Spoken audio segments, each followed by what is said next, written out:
मेरे साथियों, एक समय ऐसा था कि जब बौद्ध धर्म वाले इस देश के, भारत के लोग हिंदू जाति के जुल्म और सितम से पीड़ित होकर वो मुस्लिम धर्म की तरफ। लाइव चलो, लाइव। हाँ, ये लाइव चलो, तुम्हारा गाना लाइव चला है, वीडियो अलग बनी है। जब वो बौद्ध धर्म को छोड़कर मुस्लिम धर्म की तरफ आकर्षित हुए, और एक समय ऐसा था कि जब 1955 के बाद बुलंदशहर जिले के और आसपास के लोग सिख धर्म की तरफ आकर्षित बहुत ज्यादा हुए, और आसपास के नगलों में आपने देखा कमालपुर के पास में कई नगला वगैरह ऐसे यहाँ के नौजवान सिख बने थे।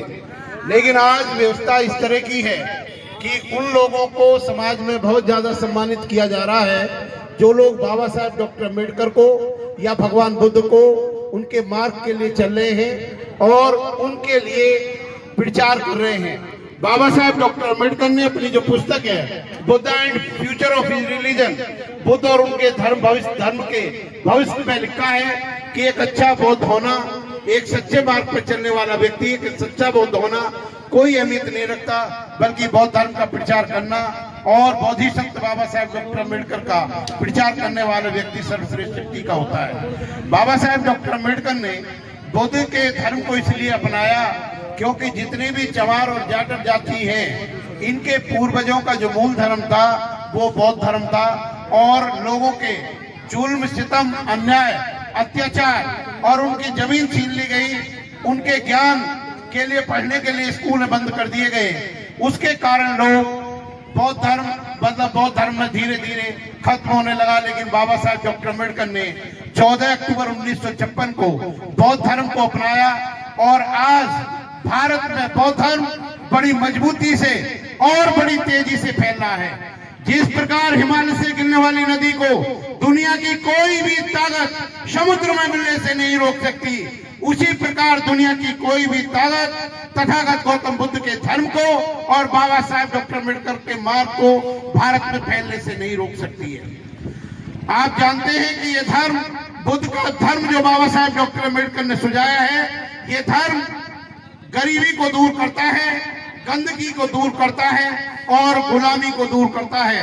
बाबा साहब डॉक्टर अम्बेडकर पहले व्यक्ति थे जिन्होंने बौद्ध धर्म को, जिन्होंने बुद्ध ने सबसे पहले गुलामी भारत में से खत्म करी थी। आपके लिए कि हर इंसान बराबर है, उसको वोट देने का अधिकार होना चाहिए, महिलाओं को सर्विस नौकरी करने का अधिकार होना चाहिए। ये बात इस देश के अंदर सबसे पहले बाबा साहब डॉक्टर अम्बेडकर ने कानून सम्मत बनाई। और मैं आपको बताना चाहता हूं कि ये जो धर्म है, ये धर्म आपको आपकी जीवन में बुलंदियों तक ले जाएगा। जो लोग ये सोचकर प्रोग्राम करते हैं कि बाबा साहब डॉक्टर अम्बेडकर का प्रोग्राम या भगवान बुद्ध का धर्म प्रोग्राम 50 या 100 साल के लिए, वो गलत है। वो लोग आपको ये हजारों साल की दूरी को तय करने के लिए बुद्ध और बाबा साहब डॉक्टर अम्बेडकर के जो धर्म का प्रचार है, या भगवान बुद्ध के धर्म का प्रचार, वो हजारों साल के इतिहास को लेकर चलना पड़ेगा। आप देखते हैं कि दुनिया में कोई भी ऐसा पहाड़ नहीं है जो सूर्य के प्रकाश को रोक सके। दुनिया में ऐसी कोई भी ताकत नहीं है जो बाबा भगवान बुद्ध के धर्म को इस संसार में, इस विश्व में रोक सके। मैं आपको बताना चाहता हूं कि जो क्रिश्चियन रिलीजन है, क्रिश्चियन रिलीजन की उत्पत्ति भी बौद्ध धर्म से हुई है। इवन जो मोहम्मद साहब का जो भाईचारे की बात हमारे इस्लाम धर्म में आई है, वो भी भगवान बुद्ध के ही भाईचारे, जो इक्वलिटी, लिबर्टी एंड फ्रेटर्निटी, समानता की बात भी बौद्ध धर्म से ही आई है। इसलिए आप बौद्ध धर्म को देखें कि बौद्ध धर्म आपके लिए उतना ही जरूरी है जितना ऑक्सीजन जरूरी है। मैं आपको एक एग्जाम्पल दूंगा कि ये मेहनत कि भारत की संस्कृति, दो प्रकार की संस्कृति, एक ब्राह्मणवाद की संस्कृति है और दूसरी संस्कृति श्रमण संस्कृति है। श्रमण संस्कृति में बुद्ध की संस्कृति आती है, और श्रमण संस्कृति में महावीर स्वामी की संस्कृति आती है। इसलिए गांव-गांव में पंचशील के झंडे लगने चाहिए, और जो तथागत गौतम बुद्ध हैं, जिनका धर्म पूरे विश्व में फैला हुआ है, चीन में, जापान में, कोरिया में, कंबोडिया, कंपोजिया में, इसलिए बुद्ध का धर्म का आपका वही संबंध है जो शरीर का संबंध दिल की धड़कन से होता है। इसलिए मैं आपको बताना चाहता हूं कि नेपोलियन बोनापार्ट कहता था, अगर 100 शेरों का सरदार एक कुत्ता होता है तो सारे शेर कुत्ते की भांति लड़ते हैं। अगर 100 कुत्तों का सरदार एक शेर होता है तो सारे कुत्ते शेर की भांति लड़ते हैं। इसलिए वे लोग जिन पर सदियों से जुल्म, शितम, अन्याय, अत्याचार और शोषण किया गया है, ऐसे लोगों के लिए बुद्ध का धर्म एक औषधि के रूप में सुझाया जा सकता है।